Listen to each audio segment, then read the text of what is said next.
Caríssimos paz e bem, nós entramos hoje na segunda parte do nosso curso, não precisamente a segunda metade, que essa já passou, mas uma segunda metade que trata da liturgia das horas.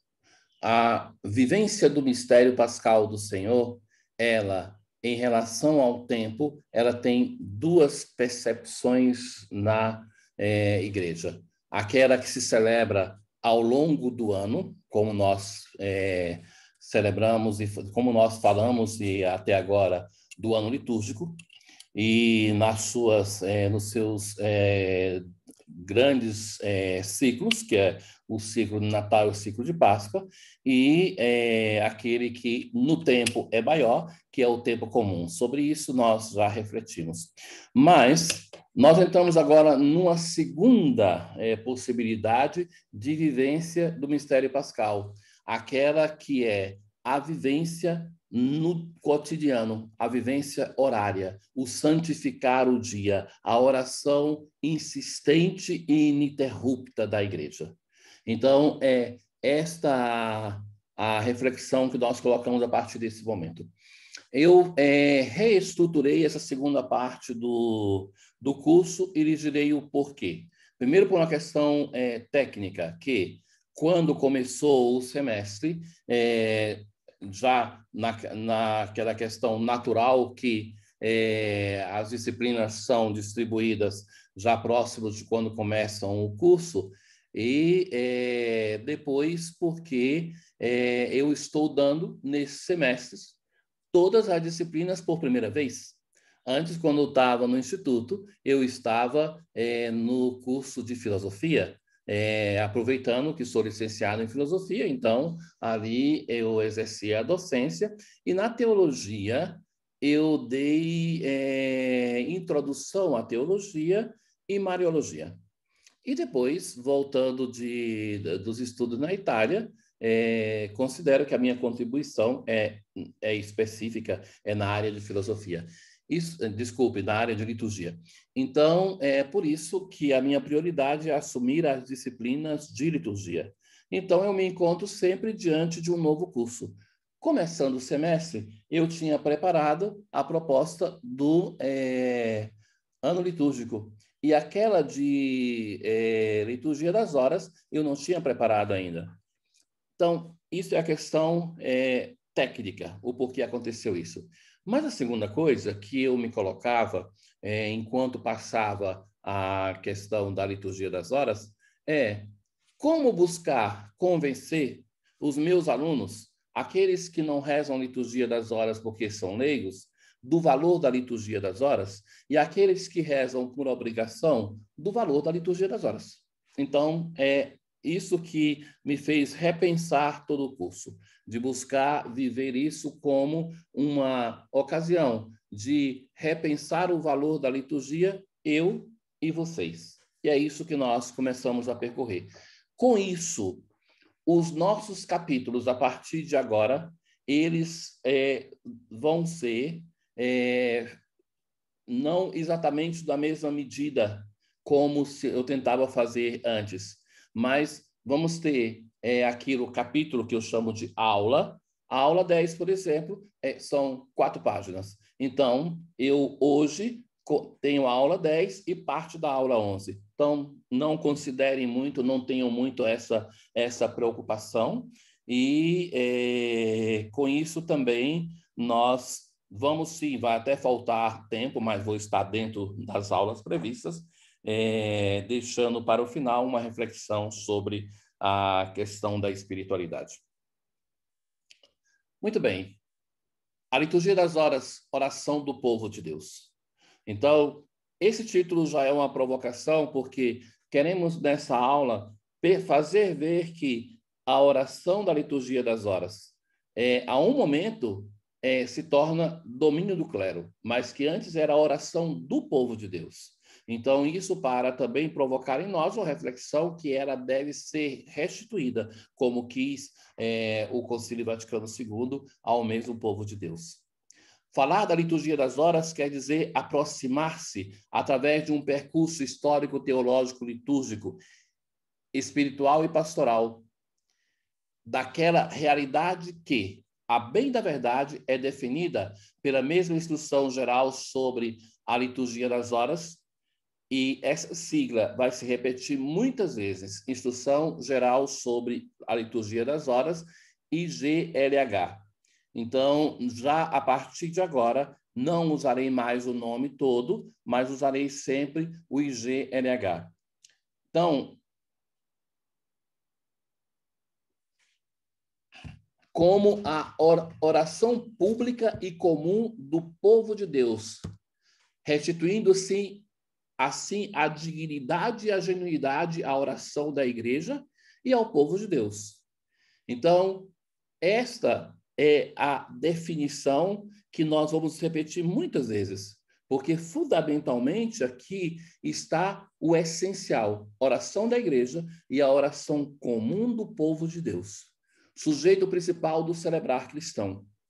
Abrindo este capítulo, busca-se primeiramente traçar os elementos históricos essenciais que assinaram-se o constituir-se da oração da igreja e no rito romano, partindo dos antecedentes bíblicos para depois chegar, através das diversas passagens do Espírito na história, a uma liturgia das horas brotada da reforma litúrgica do Concílio Vaticano II. Da Laus Perennis, a liturgia das horas do Concílio Vaticano II, um percurso histórico. É belo ver o estruturar-se da liturgia das horas. É uma coisa encantadora de ver como essa oração vai brotando da tradição hebraica, mas depois também ela vai se consolidando a partir do próprio cristão, depois as evoluções e involuções que ela vai fazendo, e depois como é que o povo de Deus, quando não podia mais rezar, a oração das horas vai, então, encontrar alguns substitutivos paliativos. Da oração judaica à oração cristã. Quando a primitiva comunidade cristã iniciou seu caminho na história, não possuía nenhuma estrutura própria de oração, nem algum patrimônio de textos para poder considerar qual a expressão específica da pregação e do ensinamento de Jesus. Então, nós sabemos que algumas tantas décadas depois, não chegando a um século, que vai chegar aos primeiros textos cristãos, mas até ali, como era essa oração cristã? Esse vazio foi preenchido pelas mesmas comunidades cristãs através do aprofundamento do ensinamento de Jesus no contexto da tradição hebraica. Ou seja, partimos do pressuposto no âmbito litúrgico, e que isso incide sobre tudo, se incidia sobre a liturgia, sobre outras coisas muito mais, era que se vivia uma grande liberdade, e aos poucos é que vai se criando estrutura e que vai se consolidando. Então, cada apóstolo partindo, ele vai fazendo a sua experiência, e essas experiências em comum tinham o quê? A ligação com a tradição hebraica. Portanto, não obstante as diversas opiniões em campo científico em relação a uma possível ligação direta entre o sistema da oração hebraica e o desenvolvimento do ofício divino, não se pode certamente negar a influência de formas culturais hebraicas sobre a primitiva oração cristã e seu culto. Ou seja, se vê uma influência clara. E essa influência nasce do Cristo mesmo. De fato, nasce ele em um povo que sabia rezar e que tinha uma grande e profunda experiência de oração. E ele mesmo se une à oração do seu povo. Os próprios cristãos tomaram parte em um primeiro momento da oração do templo. Os evangelistas são conscientes deste enxerto judaico na oração da primeira comunidade cristã. Como exemplo, temos o Evangelho de Lucas, o qual se abre e se fecha trazendo duas imagens de dois contextos litúrgicos de oração. A aparição do anjo no templo a Zacarias, Lucas 1:8, e o testemunho da frequência do templo da parte dos discípulos de Jesus, também depois da ascensão. Também a perícope de Atos 3:1 testemunha a subida de Pedro e João ao templo para a oração vespertina. o texto que nós ouvimos no tempo pascal, que chegando ao portão do templo, tem aquele coxo de nascença que pede uma esmola, e eles vão responder: não temos nem ouro nem prata para te oferecer, mas o que tem eu te dou, em nome de Jesus de Nazaré, levanta-te e anda. Então tem todo o continuar da história, que eles vão acabar diante do Sinédrio. No primeiro século, portanto, antes da separação entre a igreja e a sinagoga, e antes da destruição do templo, ocorrida no ano 70, temos testemunhos certos da frequência dos hebreus cristãos ao culto da sinagoga e do templo. Serão os hebreus, graças a Deus, que a um momento vão expulsar os cristãos para que eles sigam o seu caminho, e ali então nasce, se desenvolve sempre mais aquilo que é próprio. Senão, o cristianismo teria o risco de continuar a ser, ou de ser, uma mera seita judaica. Então, foram cada uma dessas pequenas etapas que consolidou o cristianismo como uma grande religião. Os elementos que os cristãos tomaram da oração hebraica são diversos. Vamos tentar elencar alguns.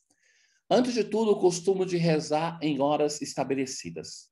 Os hebreus, de fato, eram acostumados a rezar em diversos momentos do dia, mas as orações da manhã e da tarde parece que fossem as mais constantes e importantes da oração hebraica, ligadas ao sacrifício do templo. Isso será verdadeiro também para os cristãos, os quais individuarão nas laudes e nas vésperas a dupla dobradiça do ofício cotidiano. Se pensa, além disso, ao conteúdo da oração mesma, salmos, cânticos e bênçãos, que se tornaram um precioso patrimônio também para a oração cristã. Jesus mesmo se dirigia ao Pai em oração utilizando os salmos. Quando, portanto, na liturgia das horas rezamos com os salmos, na realidade nos dirigimos ao Pai por meio do Filho no Espírito, com as mesmas palavras que Cristo mesmo pronunciou.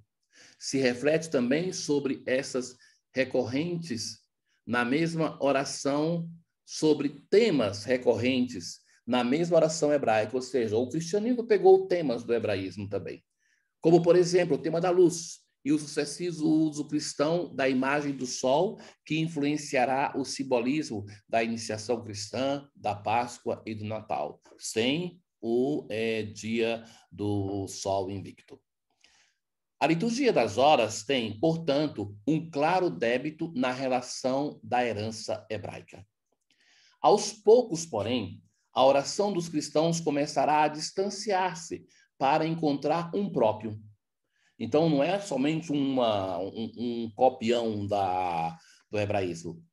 Em uma estrutura que andará aos poucos definindo-se e caracterizando-se. Sabemos de fato que, mesmo que Jesus frequentasse no sábado a sinagoga, por exemplo, Lucas testemunha isso, no capítulo 4, ele mostrará uma grande liberdade no seu modo de rezar, o que se manifestará depois no seu ensinamento aos discípulos. Ele, de fato, o mestre, intermediário diante do Pai, ensinará a rezar no seu nome. Isso é próprio de Jesus. Os outros rabinos não faziam isso. Então, rezar em seu nome. No Evangelho, nós encontramos diversas passagens que afirmam aquilo que é próprio da oração de Jesus. Naquele dia, pedireis em meu nome, e eu não vos digo que rezarei ao Pai por vós. O próprio Pai, de fato, vos ama, porque vós me amais. João, capítulo 16. Sozinhos, ou pelo menos em dois, se dois de vós sobre a terra se colocarem de acordo para pedir alguma coisa, o meu Pai que está nos céus vos concederá. Porque onde estiverem 2 ou 3 reunidos no meu nome, eu estarei no meio deles. Mateus 18. Com um comportamento de fé e confiança, sabendo de receber aquilo que se pede. Por isso eu vos digo, tudo aquilo que pedires na oração, tende fé de ter obtido e vos acontecerá. Marcos 11, como também Lucas 18. Sabe que esse texto aqui, no âmbito da maturação do texto bíblico e da experiência pessoal de vida de oração que alguma pessoa pode ter e constatar isso, se vê que é um texto que ele vai mudando do evangelho mais antigo para o evangelho sinótico mais recente. Por exemplo, se em Marcos se diz assim, tudo o que pedires ao Pai em meu nome será concedido, nós, quem reza, sabe de experiência própria que isso não é verdade. Então, que se uma pessoa é honesta, sabe que isso não acontece. Então, esse texto, em Mateus, ele é mudado. E se diz assim, tudo aquilo que pedires de bom ao Pai será concedido. Também nós sabemos que tantas vezes pedimos coisas boas e não recebemos. Então, no Evangelho de Lucas, que é a citação que está aqui, esse texto aparece assim, que todas as vezes que pedires o Espírito Santo, será concedido. Então, vejam que isto é uma mudança que denota também uma maturação, e a comunidade cristã que vai fazendo esta experiência de que a oração não é para que Deus atenda o nosso pedido, tudo aquilo que nós pedimos, que ainda que seja bom, mas o grande dom que nós recebemos na oração é a capacidade de pensar como Deus, de discernir a nossa vida a partir da vontade de Deus. E para fazer isso, nós precisamos do Espírito Santo, dom de Deus. Jesus ensina também como rezar, ou seja, insistentemente.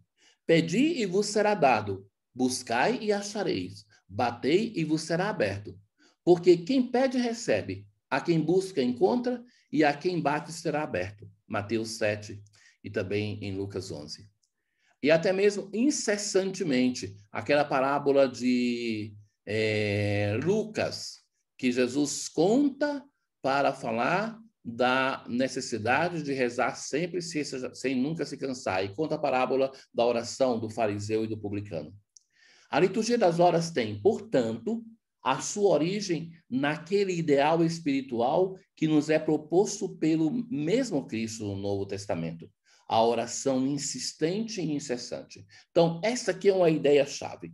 A igreja buscou, no primeiro momento, sim, acolheu a herança hebraica, mas, sobretudo, a liturgia das horas, ela é estruturada, evito dizer nasce na igreja, mas é estruturada na igreja para cumprir este preceito que o Senhor nos coloca, a oração insistente e incessante. A igreja buscou sempre realizar este ideal mediante momentos de oração destinados a marcar a jornada. Este ritmo foi desenvolvido pelas correntes espirituais dos primeiros séculos, a partir dos usos judaicos, mas, sobretudo, segundo o ensinamento e o exemplo de Jesus e da comunidade apostólica. O preceito da oração ininterrupta terá um papel de fundamental importância na formação dos tempos e dos ritmos da oração cristã. Então, nessa primeira parte, nós buscávamos mostrar como se parte de uma tradição hebraica, que poderia, sabe que isso são teses de doutorado, essa contribuição. Aqui buscamos sintetizar como da tradição hebraica se passa a uma oração cristã.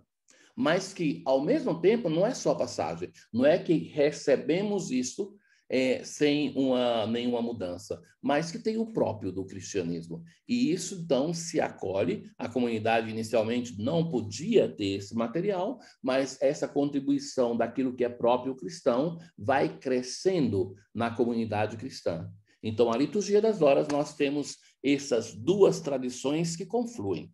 Uma tradição hebraica, mas também aquilo que é próprio do cristianismo. E ela é estruturada para cumprir o mandato do Senhor, que determina a nossa oração constante, incessante. Isso dito, agora, olhando algumas fontes da patrística, sobretudo vamos olhar a contribuição da Didaquê, Clemente Romano, Clemente Alexandrino e Tertuliano, o que eles nos deixaram no âmbito da liturgia das horas. Então, com isso, nós estamos percorrendo uma parte seletiva da patrística até o século III. Ou melhor, os primeiros 3 séculos. É a Didaquê composição catequética litúrgica datável entre o final do primeiro e o início do segundo século. O primeiro testemunho que nos confirma o construir-se de uma oração propriamente cristã, que supera e leva à perfeição, com a revelação do Verbo encarnado, a oração hebraica. Então, a oração hebraica, ela é levada à perfeição porque o Cristo, que é a plenitude da revelação, é, então, a conclusão deste percurso. Então, o que é próprio do cristianismo é a pessoa de Cristo. Sabe que essa é uma discussão que se tinha muito na teologia próxima do Vaticano II, e ainda hoje se vê algumas pessoas que colocam essa pergunta. Então, não existe dúvida. O que é próprio do cristianismo é o Cristo, é Ele. Não tem outra novidade cristã que seja maior do que essa. Então, o Cristo, que é também no âmbito da liturgia das horas, a grande novidade. Enquanto a oração hebraica é figura, é espera do Messias, para nós celebramos o fato já realizado. Ele entrou na nossa história. Essa, de fato, no capítulo 8, a Didaquê, recomenda de dirigir-se ao Pai Celeste com as mesmas palavras ensinadas por Cristo, por 3 vezes ao dia, mantendo assim o costume ritual judaico dos 3 momentos de oração ao longo do dia, mas substituindo o conteúdo que se torna precisamente cristão.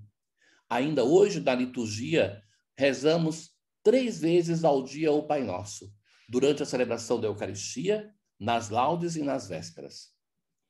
Se a Didaquê representa o primeiro testemunho do sistema de oração cotidiano na igreja primitiva, a primeira carta aos Coríntios de Clemente Romano em vez o primeiro testemunho cristão em relação à oração em tempos estabelecidos. Nos capítulos 40, 1 a 4, no capítulo, as horas não são especificadas, mas a frase em tempos estabelecidos se encontra 3 vezes no capítulo. Ou seja, Clemente Romano, ele não diz quais são essas horas estabelecidas, mas ele vai dizer assim, que rezavam em tempos estabelecidos. Então, existe já um tempo que é previsto para a oração. E que isso, então, é a primeira vez que se documenta isso. Clemente Alexandrino, por sua vez, nos Stromata, afirmará, em maneira explícita, que existem, pois, quem assinala determinadas horas na oração, como, para nós, a terça, a sexta e a nona. A preocupação de justificar cristamente os diversos momentos da oração, atribuindo a essa um sentido teológico e espiritual, será uma das características das obras dos autores dos primeiros 3 séculos. Ou seja, o povo de Israel tinha uma motivação pela qual eles rezavam naquelas horas. Então, os autores do século III, ou dos primeiros 3 séculos, eles vão se colocar uma pergunta que é: como justificar, a partir do Cristo, cristológica e eclesialmente, o fato de rezar nessas horas? Tal exigência será majoritariamente percebida quando, aos tradicionais momentos de oração da manhã e da tarde, se acrescentaram as horas da terça, sexta e nona. Para ir ao encontro, a isso se fará rico recurso à Sagrada Escritura. Nesses primeiros 3 séculos, portanto, cada hora adquire um significado religioso e espiritual, derivado não somente do simbolismo natural das diversas partes do dia e da noite, mas também, sobretudo, da recordação de determinados episódios de eventos bíblicos, muitas vezes tiradas da vida de Jesus e dos apóstolos. Então, é a motivação que a patrística vai nos dar para as 3 horas, digamos, menores, assim conhecidas, as horas menores. Se delineia, assim, uma verdadeira e própria teologia do tempo e da oração, mostrando como todas e cada uma dessas horas tivesse um valor simbólico e sacramental, como sinais de salvação. Tertuliano, no De Oratione, capítulo 25, colocará em relação à hora terça com o memorial de Pentecostes, Atos 2. A hora sexta com a visão de Pedro quando subiu ao terraço para rezar, Atos 10. A hora nona com a recordação do mesmo Pedro e João que sobem ao templo para rezar, Atos 3. Será Cipriano, finalmente, que, falando das 2 horas principais da oração, da manhã e da tarde, laudes e vésperas, no De Dominica Oratione, afirmará que necessita de fato rezar pela manhã para celebrar a oração da manhã da ressurreição do Senhor. Quando o sol se põe, invocamos que Cristo volte e traga-nos a graça da sua luz eterna. E então, nós percebemos no início da igreja que existiam 2 modos de rezar a mesma liturgia das horas.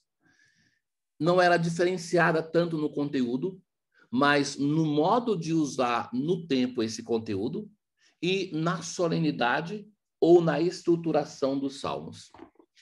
Então, aqui, caríssimos, eu me permiti de cunhar quase que um neologismo para poder expressar aquilo que necessitava. Então, o título diz assim: Oficiação Catedral e Oficiação Monástica. Por quê? Oficiação vem da palavra latina que nas línguas neolatinas existem, que é o aspecto performativo do rito, ou seja, o colocar em execução uma celebração. Qual é o problema? Que muitos dos dicionários da língua portuguesa não reconhecem a palavra oficiação, que a considera inexistente. Por outro lado, se você for em um cartório, você pode fazer de um documento oficiação ou averbação. Então, como eu descobri que essa palavra existe no âmbito legislativo, eu a coloquei aqui no âmbito litúrgico.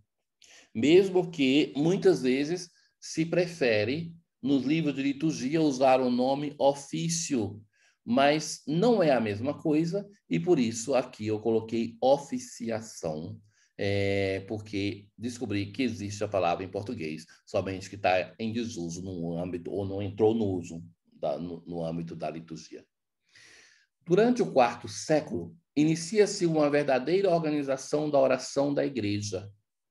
Vejam bem que o 4º século, ele começa com a conversão do imperador.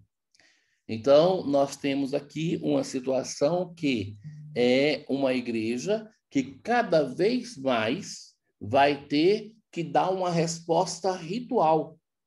Então, daí também a necessidade de uma oficiação não só pública, ou seja, a igreja saiu das catacumbas, tinha que ter uma celebração pública, mas, com o passar do tempo, era a celebração oficial do Império Romano. Então, não só pública, mas tinha que ser bela. Então, nesse também momento, é que tem a estruturação do próprio ofício. Então, nós temos essa celebração em 2 formas distintas. Busquemos distinguir essas 2 formas, mas desde já chamo a atenção de vocês, sobretudo vocês leigos, percebam uma coisa, que se existia um ofício catedral, é porque, nesse momento, a liturgia das horas era do mundo laical também. Hoje, vocês leigos praticamente não conhecem a liturgia das horas, mas no momento nascente, ela é uma coisa que é de uso comum de todos os fiéis ordenados ou não. Veja que, até hoje, quando estive na Romênia, visitando os diversos mosteiros e igrejas ortodoxas, quase toda ela é ortodoxa, é um patriarcado romeno, os fiéis leigos, eles vão na igreja todos os dias para rezar a liturgia das horas. Eles praticamente não conhecem o costume da Eucaristia cotidiana. A Eucaristia é a celebração dominical. Mas a participação dos fiéis é sobretudo na liturgia das horas. Todos estão ali reunidos, o clero e os leigos, para a liturgia das horas. O ofício catedral, que nasce nos centros urbanos em torno à catedral e vê a comunidade cristã reunida em torno do próprio bispo e presbitério. E o ofício monástico, relacionado à oração dos principais centros monásticos. Então, nós temos os leigos com o bispo e os presbíteros que se reúnem na catedral para a liturgia das horas e no mosteiro a comunidade monástica. Então, não temos outra forma de vida consagrada nesse momento. Apesar de diferentes na estrutura, era autêntica a ideia de fundo de ambas as formas. A oração horária. Oração horária quer dizer em uma hora determinada, como expressão da oração contínua, incessante, sem interrupção, como recomendada pelo Senhor e em seguida sublinhada por Paulo e pelos Atos. Uma constante não tanto na repetição dos atos, quanto, sobretudo, da perseverança da atitude orante. O preceito da oração ininterrupta, como resposta ao mandamento do Senhor de pregar sem cansar-se, desenvolve uma função certamente importante e fundamental na formação dos tempos e dos ritmos da oração. Eu dizia para vocês que tem sim uma tradição que provém do hebraísmo, mas, sobretudo, é um escutar o mandato do Senhor. E em função do escutar esse mandato do Senhor de rezar sempre ininterruptamente, é que os horários da oração, da liturgia das horas, vão sendo condicionados na igreja. Se era clara a ideia de fundo no assegurar uma primeira oração sem interrupção em ambos os tipos de oficiação, todos dois tinham a mesma preocupação. Bem definido é o material ao qual faz referência, a Sagrada Escritura.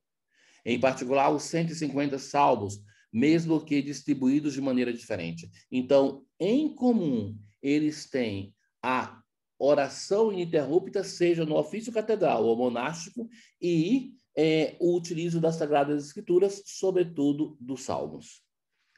Na realidade, a diferença na estrutura era motivada principalmente por dois fatores: a diversa destinação da oficiação mesma e os diversos sujeitos celebrantes. Então, a destinação e os participantes. Era isso que fazia que depois tivesse ofícios diferentes.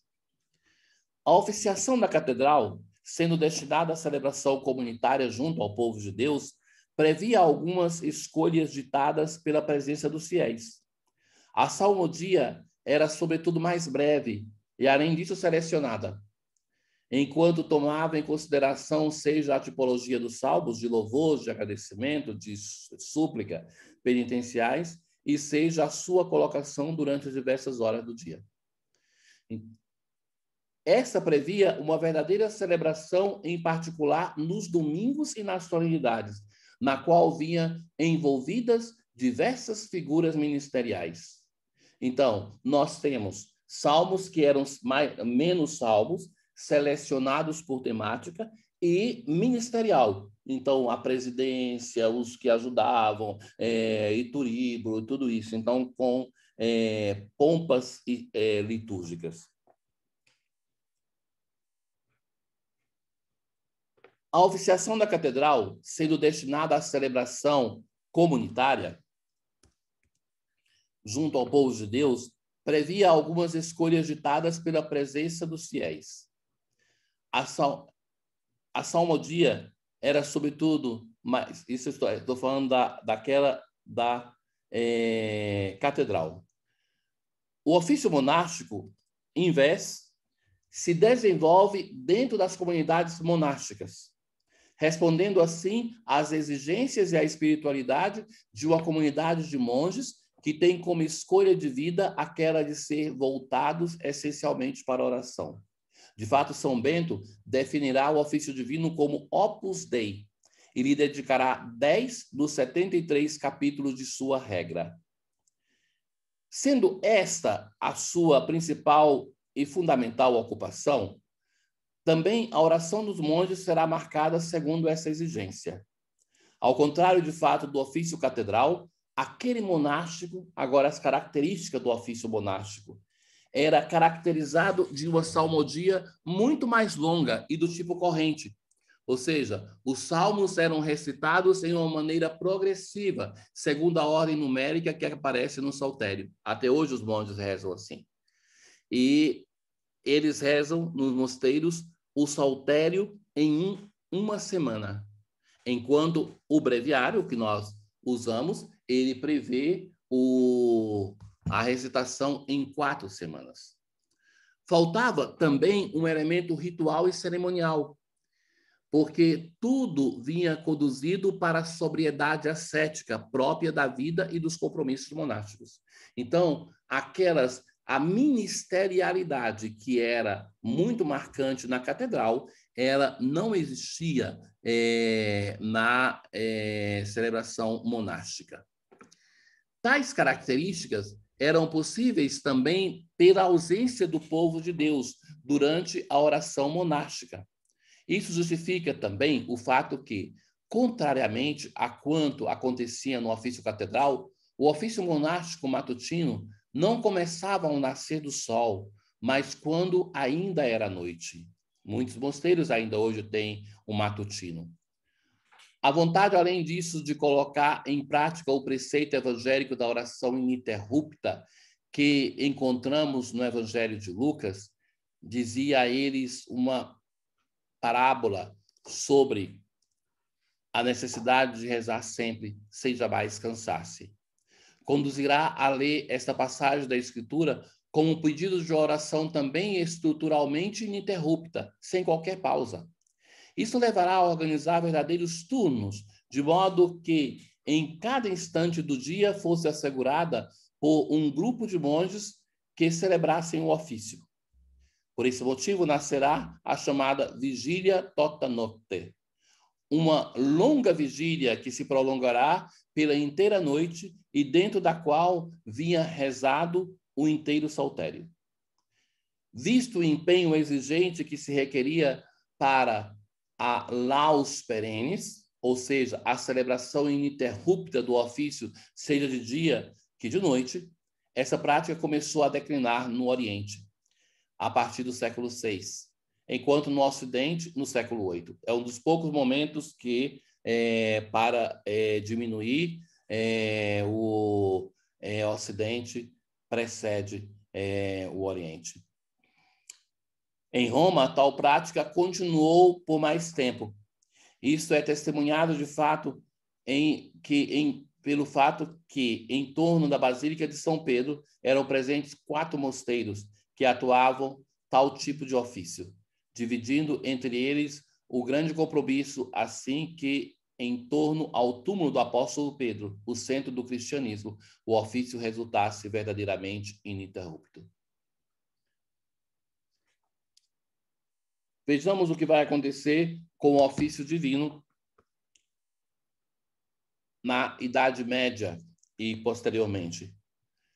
Com a Idade Média se assistiu a um fenômeno que se poderia chamar como involução do ofício divino, ou seja, a progressiva clericalização da oração da igreja. É aqui, neste momento, caríssimos, que acontece essa mudança. Antes não, era a oração do povo de Deus. Gradualmente, essa tenderá a ser reservada somente ao clero. Antes de tudo, porque se pudesse participar em maneira ativa do ofício divino da parte do povo de Deus, seria necessária a memorização do saltério, ou a aquisição dos livros que custavam tanto, eram pergaminhos, não tinham imprensa, e, além disso, inacessíveis para a maior parte da população analfabeta. Um problema ulterior que não facilitava certamente a participação dos fiéis era o problema linguístico. Muita gente já não conhecia o latim.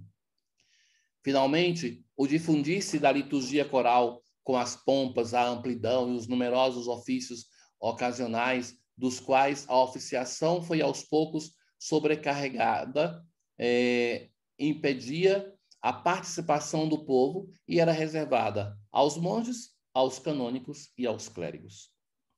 Não obstante isso, os cristãos conservavam sempre o desejo da oração das horas e cercavam de fazer parte de qualquer maneira.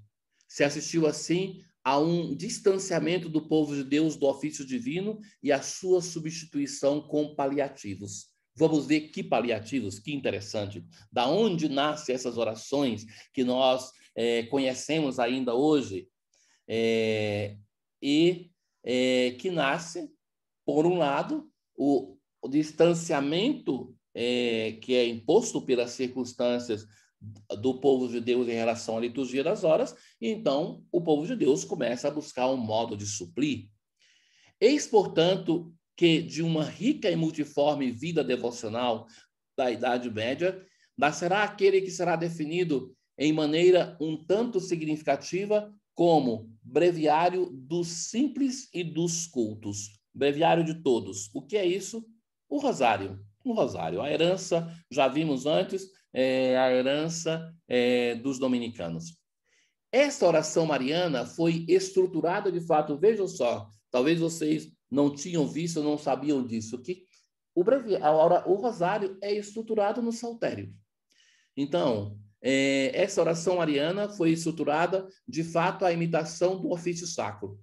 As 150 Ave-Marias, que evocam os 150 salmos do saltério, assim como os salmos distribuídos nas diversas horas canônicas. Do mesmo modo, as Ave-Marias eram distribuídas nos 15 mistérios e também a sua proclamação no início de cada dezena evoca a entonação da antífona no início de cada salmo. E, então, no primeiro mistério que contemplamos, isso é no lugar da antífona. Depois vem a recitação dos salmos. Assim como Glória ao Pai, depois de cada dezena, lembra o Glória ao Pai, que conclui a recitação de cada salmo. Outra oração muito difundida no âmbito popular, essa é a tradição franciscana, será o Angelus Domini. Também esta evoca a estrutura do ofício divino. A proclamação em forma responsorial de 3 antífonas, seguidas da Ave Maria, e ao final a recitação de uma oração. E como o ofício muda segundo os dias e o tempo litúrgico, analogamente, no tempo pascal, não se reza Angelus Domini, mas Regina Caeli. Se verificaram mudanças também no campo eclesiástico. Depois do fenômeno da clericalização, de fato, se apresentou aquele também involuntivo da privatização. Já em torno ao século VIII, eram presentes, de fato, algumas normas canônicas que estabeleciam que qualquer um, naturalmente monge ou clérigo, se não pudesse estar presente no coro durante a recitação comunitária,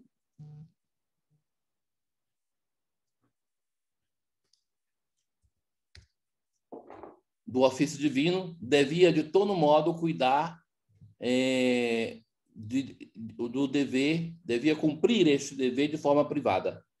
Uma vez, um monge ortodoxo, ele dizia para mim assim, que quando o monge ortodoxo entrava no trem na Itália e via um religioso do rito latino, da igreja romana, rezando sozinho o breviário no transporte, que eles tinham vontade de rir, porque para eles, ainda hoje, o breviário é para rezar em comunidade. Se alguém se ausenta da comunidade, não deve rezar a liturgia das horas. Então, que era essa a tradição anterior da igreja.